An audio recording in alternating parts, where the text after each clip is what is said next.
Are you tired of dealing with pesky rats that just won't leave you alone? Introducing Ratshaker, the fast, easy, and fun way to keep rats in check. Just hold, shake, and watch that meter. Yeah, let's have a bit of fun. Ratshaker, a rather interesting little indie game developed by Sun Scorched Studios, a small indie studio based here in the United Kingdom, my ends. Now, why do I want to talk about this game? Well, I like the funny talking rat, and man, it is a very weird game full of symbolism and obvious things like psychology and the diving into someone's psyche, so I just wanted to kind of go into it for fun, and I kind of wanted to do one more short game before I dive into the next big game. Beginning the game, we open on a field, and we're instructed to shake the rat, so we comply. After filling the meter, we are then instructed to keep shaking the rat, and to not stop. After filling it for a second time, we are told to stop. And now we are told to feel it, taste it, and listen to the rat. Doesn't matter how much you shake me, you can't undo what's been done. And he does have some choice words for us. Now the rat says he will not bend to our demand, so we now squeeze the rat to break his iron will. I yield. You've broken my will, O great shaker of rats. The answers you seek are over there. Beyond that hill stands a house that was not there before. A house that has no familiar shape. A house built by sin. Go now, Ratshaker. Seek what you yearn for. What answers do we seek? Well, if you listen to the distorted voice in the background, it has some rather interesting words for us about something that we did and that we need to find answers for it, and the rats will guide us to it. With the rat guiding us towards the house, we make our way over. This is where it happened. You must know what's inside. You must find it. Abandon hope, ye who enter here. Abandon all hope, ye who enter here. A saying from the famous Dante's Inferno, a phrase inscribed on the gates of hell. Is this a gate of hell, the red door? Is that what we're entering, potentially? As who knows what hell actually looks like. Now, when I saw the red door, I instantly thought of the film series Insidious and their red door, something that is obviously a more mystical thing and something that is evil. So I actually thought the red door in real life had a connotation of evil and more specifically hell, but it actually kind of means the opposite. Red doors have often been used to display and show to people that a place is a sanctuary, somewhere where they can rest and recuperate. For example, in early America, a red door was a sign that a home was a safe place to stop and rest, probably during the Western expansion in America. During the Civil War, red doors were used to indicate a safe house for slaves. In the Catholic churches, a red door symbolizes the blood of Christ himself and signifies that the space within it is a holy ground. Red seems to have a very powerful spiritual connection, especially a red door, and it is meant to symbolize the protection of God, a place that should be safe. So surely this house will be a safe place for whoever lives within it. Here in the UK, specifically in Scotland, a red door symbolises a house that has a paid off mortgage, a complete family home if you will. The developers here in the UK come, from what I could gather, somewhere up north akin to the Manchester area, the Northern Belt. From my research, Grimsby seems to be where they're based, which could be wrong, but that is what the internet is giving me, so I'm guessing that's where they're from. So of course, they probably have some northern heritage, as a lot of people that do live in these areas do have northern heritage.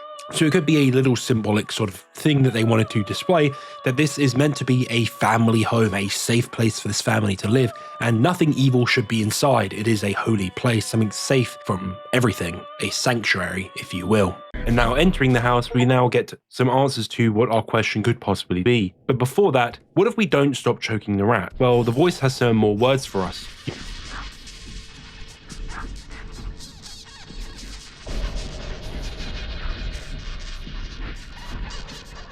You killed the rat. How will you find your wife now the rat is dead? So the rat will be our guide on our journey. to find our wife in the house, so we cannot kill the rat, even if we want to. Actually getting inside the house, it is a rather normal looking house. There is nothing really amiss. It is a very generic family home. There's 2 bedrooms, a bathroom, a living room and a kitchen. But we are now given a new instruction: find it. Find what? We don't know, but we have to find something. In the house, we can interact with the TV with our rat, and we can watch the commercial from the beginning of the game. Exploring the rooms, there really isn't anything of note, just a bathroom and a pair of bedrooms. One a master bedroom and one very clearly a child's bedroom. So we proceed down the stairs and we come to the front door again, with a little bit more rubbish scattered about the front of it. Entering again, we are instructed to find it, and we can again interact with a couple of objects, like the TV, but this time if you interact with the TV, it blows up, and if you stand in front of it, it impales the rat with a shard of glass, killing it, resulting in a game over. And if the rat dies, the rat pack comes for us and kills us. Actually, don't do that. Interacting with the sofa, the rat tells us that she never loved you, and the sofa blows up. Interacting with the oven, the rat tells us not to run, and the oven blows up.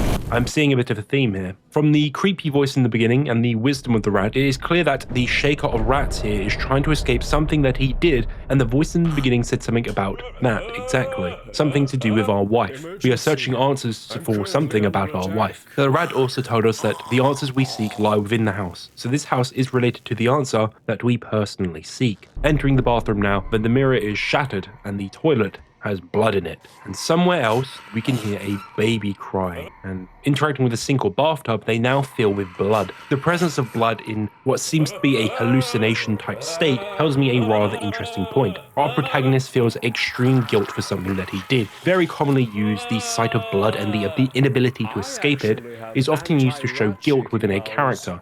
Think about all the characters in films, TV shows that have blood on their hands and they cannot wash it off. But the idea of it coming out the bathtub or the sink is definitely a more unique one. It has been used before, especially in some horror films, to more show a horror to something. But I think this shows how he cannot escape the actual thing that he did and how it will always come back to haunt him. Now, what if we go look what the crying is about? Well, entering the child's bedroom, we find a rather interesting scene, a crib filled with rats covered in blood. So of course, this is very much indicating a dead baby. So we can take that our protagonist here feels guilt related to the death of a baby, and I'm guessing this baby is his. Heading down the stairs again, we find the hallway again, filled with more empty bottles and more rubbish. It's very clear to me that this is meant to be showing someone falling down life and getting into a worse spot. And entering the next door, there's a couple of bodies floating about as well as bottles in the hallway. Entering the house again, we find it in further disarray now, with even less furniture being present and even more rubbish everywhere. Again, I'm getting a very clear picture that this is a household unit that started to fall apart, that started to lose parts of itself that it had before, which seemed to be related back to the death of the child, or maybe the birth of the child. In the bathtub, there is a dead body. What does the dead body mean? Well, it could indicate that our protagonist here, if this is his actions that we are seeing now, it could indicate that potentially he has done something heinous and killed someone and left the body in the bathtub. For some reason, the presence of a dead body in the bathtub reminded me of an old case here in the UK of a MI6 worker who was found dead in a bathroom and he was stuffed in a duffel bag. This was back in 2010, I think. I can't remember the details exactly because I was still quite young, but I do remember very clearly the report afterwards when it was deemed an accident. But the reason that he went missing for so long is because in the bathtub, the smell couldn't escape that well, and anything that was decaying would just go down the drain if it was a liquid, i.e. what your body does when you die, which is release everything. But there's also a lot of times where bodies are hidden in bathtubs and sometimes are soaked. Water, and especially keeping a bathroom locked up, will prevent the smell from seeping outside. One of the ways that killers are found out is by the smell that is released from a body decaying. So if you're able to control it, you often find that people can keep dead bodies in their bathrooms for years, and you've seen a couple cases like this now that have come out about it, with a few people keeping dead bodies for 10 plus years in a bathroom because they didn't know what to do with it. It is a terrifying thought, and it is potentially what this man did here. He potentially killed someone and, so scared of the consequences, kept him isolated in the bathtub and basically locked it down. The flesh on the walls could represent the smell emanating out of it and corrupting everything around it, as whenever he smells it, it's all he can think about, the flesh and blood that he killed, basically. And this could also explain why the toilet is full. He stopped flushing it to try mask that smell even more. So it is an interesting theory and a cool idea. Well, let's go deeper down the stairs now, because there's nothing else here, and we now crack the rack like a glow stick. Our guiding light exploring the dark room, it's even more unrecognizable, but still similar to the house that we saw in the beginning, with the furniture all taped off and some rooms now missing, eventually coming to a door covered in blood/flesh. Opening this door, we come to a maze-like room, and navigating it, we come to a bed with something or someone lying within it. And I'm going to assume it's a dead body lying in it. So what is this scene specifically trying to tell us? Well, the idea of descending staircases clearly to me is something displaying someone diving into memories they wish to keep locked away, reinforced by the metal cage surrounding it, like bars impeding our progress. And the maze symbolizes while it's been pushed to the back of our mind and hidden, it is still accessible and it still haunts us. Proceeding further, we find yet another room with a dead body on the floor covered with beer bottles and general waste. And this entire time, we've been collecting pieces of a ripped up photo of a woman, our wife, but where is she? Why is the photo ripped up? Well, I'm assuming that the relationship did not end in the best way. Finding the last piece, the rat has some interesting words for us. I can smell it. Down there. I wonder if she knows what happened under her own floorboards. Enough. Your iniquities have led you here. There's no going back now. Face the truth. The word iniquities means immoral/unfair behavior, normally in the extreme sense, and in this case, we are talking immoral. But what happened beneath the floorboards? Well, it could be rats, or potentially our protagonist here killed a lot of people and hid the bodies underneath the floorboards. A common hiding place that people put things that they want to keep close by, but out of sight. And now, there is no going back. We must face the truth and we cannot escape what is coming. Descending, we come to a very different room, and there isn't a whole lot to interact with here, except a TV which do what they normally do and blow up, and a fridge. Opening the fridge, a blinding white light emanates from it, but we cannot enter it, symbolizing to me that the protagonist used the fridge in some way, shape or form to escape a memory that he had in his past, mainly with alcohol. And the fridge now being inaccessible and unable to enter it, to me symbolizes that we can no longer escape and we must face what we did. We must take responsibility for it. And in one room, a body wrapped in plastic. Approaching this body, the rat again has some choice words for us. Look at what you've done. What started with vows of love now ends wrapped up in plastic. This is our wife. Something beautiful which began with vows of marriage, ended with it wrapped in plastic. Plastic, of course, used to wrap a dead body, but plastic is something that corrupts the environment, which our current world knows far too well. Plastic is often used as a symbolic item to show corruption and something that is unnatural, something that was unfair. Now, of course, something that started so beautiful with two people who loved each other and married each other and eventually had a child, ended with them being at each other's throats and one of them killing the other. This game is very symbolic, and the general theme of the game seems to be that of abuse of not only family, but the abuse of a crutch substance, i.e. alcohol, and the detrimental impact it can have not only on the individual's psyche, but mental state, but also the damage it can have on those you love. Reduced to rat food. You are the wife shaker.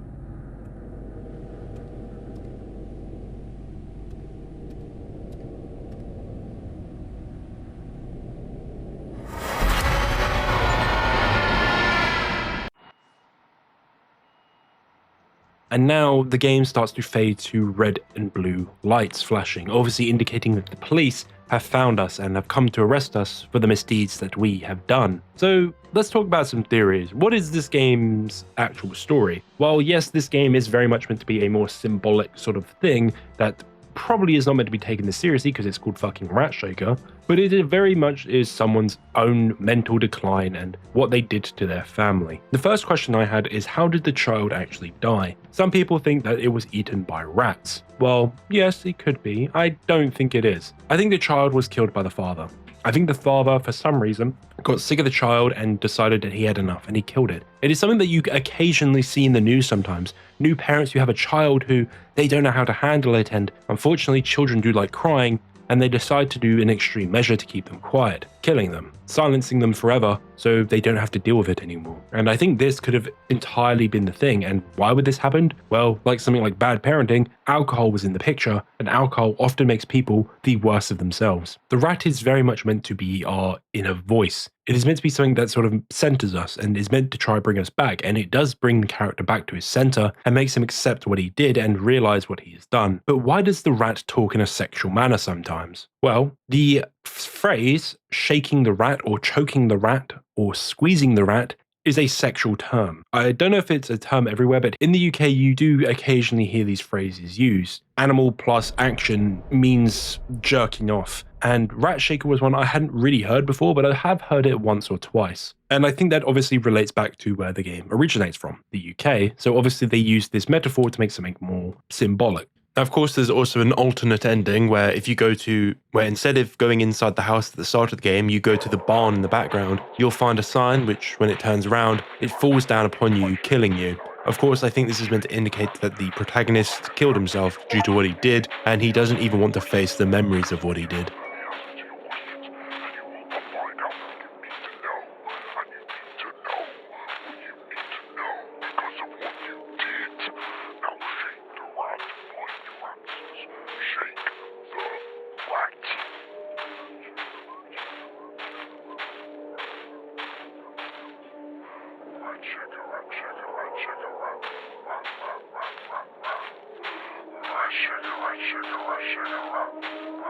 So what were the actual order of events within this game, and what I believe truly happened? My theory, I guess.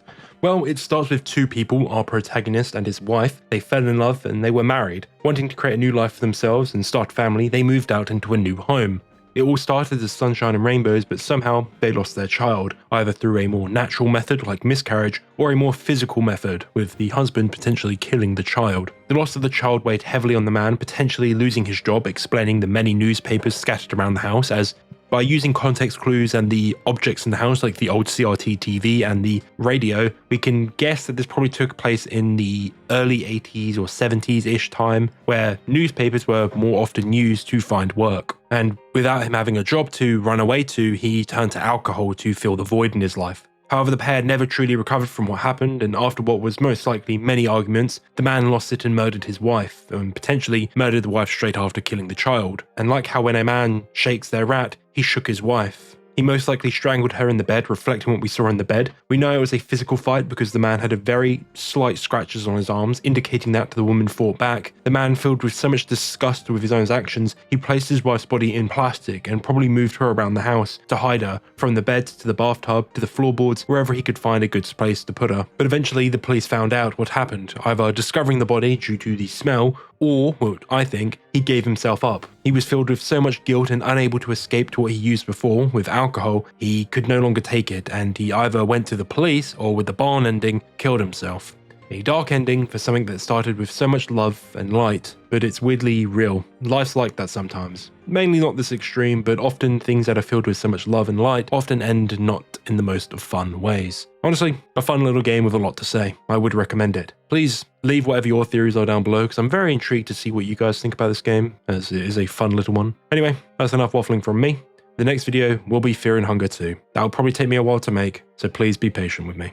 I still need to play through Fear and Hunger 2, so let me know if you want me to stream it. This video is being recorded on the 20th of December, and I'll probably put it out the week after I've finished editing it up, because the My Side video just came out, and I've already made this video's like whole script and everything, because I've gone crazy and this is what I'm doing.